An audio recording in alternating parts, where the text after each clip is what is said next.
Praise the Lord. இயேசுவின் நாமத்தில் உங்களுக்கு அன்பின் வாழ்த்துக்கள். நல்லா இருக்கீங்களா? இந்த நாளிலும் கூட அருமையான வார்த்தை, அதே வார்த்தை 2 கொரிந்தியர் புஸ்தகம் 12ஆம் அதிகாரம் 14ஆம் வசனம் 5வது வரி இப்படியே சொல்லுகிறது, பெற்றோருக்கு பிள்ளைகள் அல்ல, பிள்ளைகளுக்கு பெற்றோர்களை பொக்கிஷத்தை சேர்த்து வைக்க வேண்டும். நேற்றுக்கு நம்ம தியானிச்சோம். பொக்கிஷம் என்பது என்ன? முதல் பொக்கிஷம் நம்முடைய ஜெபமும் வேத வாசிப்பு தான் முதல் பொக்கிஷம். 2வது ஒரு காரியம் என்ன அப்படின்னா, தேவனை தேடுகிறதுலையும் தேவனுக்கு கொடுப்பதிலும் நாம் பொக்கிஷத்தை பிள்ளைகளுக்கு சேர்த்து வைக்க வேண்டும். முதலாவது ஆண்டவருடைய வேதம் சொல்லுது, முதலாவது தேவனுடைய ராஜ்யத்தின் நீதியும் தேடுங்கள், அப்பொழுது இவைகள் எல்லாம் கூட கொடுக்கப்படும் என்று சொல்லியிருக்கிறார் இல்லையா?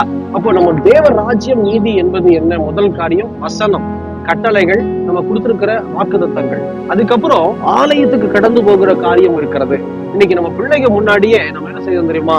கர்த்தருக்கு கடன் கொடுக்கறது கிடையாது. ஞாயிற்றுக்கிழமை ஆச்சுன்னா நல்லா இழுத்து போத்தி படுத்து தூங்குறோம், ஷாப்பிங் போறோம், தேவையில்லாத இடங்களுக்கு எல்லாம் போறோம். கேட்டா ஒரே ஒரு வார்த்தை, 6 நாளும் வேலை செய்யறோம், 7வது நாள்ல அப்படியே கொஞ்சம் ரெஸ்ட் எடுக்கலாம்னு பார்த்தா விட மாட்டேங்கிறீங்களே. தப்பு. இந்த வார்த்தையை நம்ம பேசணும் அப்படின்னா பிள்ளைகளும் இதே தான் பேசுவாங்க.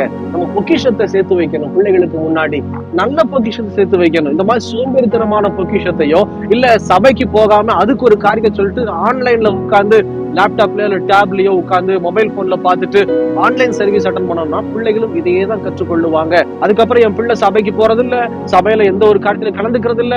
நம்ம முதல்ல கலந்துக்கிறோமா? முதல்ல நம்மை நாம் திருத்திக் கொள்ள வேண்டும். 2வது கர்த்தருக்கு கொடுக்கறதுல நாம் மாதிரியா இருக்கணும். கர்த்தருக்கு கொடுக்கறது அப்படின்னா முதல் காரியம் கனம். கர்த்தருக்கு கனம் கொடுக்கிறோமா? அதுல நம்ம சரியா இருக்கணும். 2வது தான் முதல்ல ஆண்டவருக்கு கொடுக்க வேண்டிய கனத்தையும் ஃபர்ஸ்ட் ப்ரிஃபரன்ஸையும் ஆண்டவர் கொடுத்ததுக்கு அப்புறம் தான் 2வது தான் காணிக்கை. முதல்ல காணிக்கை கொடுத்துட முடியும், ஆண்டவரை ஏமாற்ற முடியாது. பிரியமான ஜனமே, முதல்ல ஃபர்ஸ்ட் ப்ரிஃபரன்ஸ் ஆண்டவர் கொடுங்க, முதல் கனத்தை ஆண்டவருக்கு கொடுங்க. பிள்ளைகள் உங்களை பார்க்கிறார்கள், அப்பதான் அவங்க கொடுப்பாங்க. 2வது கர்த்தருக்கு கொடுக்கிற காணிக்கையில குறையே இருக்க கூடாது.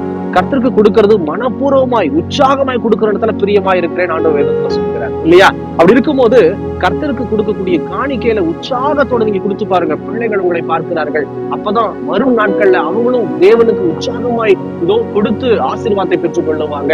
தசம பாகமா இருந்தாலும் சரி, காணிக்கையா இருந்தாலும் சரி, உற்சாகத்தோடு முழு இருதயத்தோடு நாம் கொடுக்கிற அனுபவம் இருக்க வேண்டும். அதே போல சபையில ஒரு சில விஷயங்கள்ல பங்கெடுத்து இதோ தேவ சமூகத்துல நீங்க சரியா இருந்தீங்கன்னா இது எல்லாம் பிள்ளைகள் பார்த்து வளர்ந்தாதான் பிள்ளைகள் ஆசீர்வாதத்தை பார்ப்பாங்க. இன்னைக்கு நிறைய பேருடைய வீட்டுல ஒரே கம்ப்ளைண்ட், சர்ச்சுக்கு வர்றதில்ல பிரதர், ஜெபிக்கிறது இல்ல, வேதம் வாசிக்கிறது இல்ல, கர்த்தருக்கு எந்த கனத்தையும் கொடுக்கறது இல்ல. நான் ஒண்ணு கேட்கிறேன், நீங்களும் நானும் கொடுத்தோமானால், நீங்களும் நானும் கர்த்தருடைய சமூகத்துல சரியா இருப்போமானால் இதுதான் நல்ல பொக்கிஷம். இந்த பொக்கிஷத்தை நம்ம சேர்த்து வச்சோம்னா கர்த்தர் கண்டிப்பா பிள்ளைகளுக்கு இதோ இந்த பொக்கிஷத்தினுடைய வாழ்க்கையை ருசி பார்க்கும்படி செய்வார்.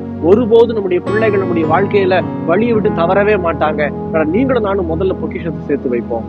பிற்பாடு தேவன் பிள்ளைகளை நம்மளுடைய வாழ்க்கையில எழுப்புவார். விசுவாசிக்கிறீங்களா? ஜெபிக்கலாமா? கண்களை மூடி ஒரு விசை கண்களை மூடி.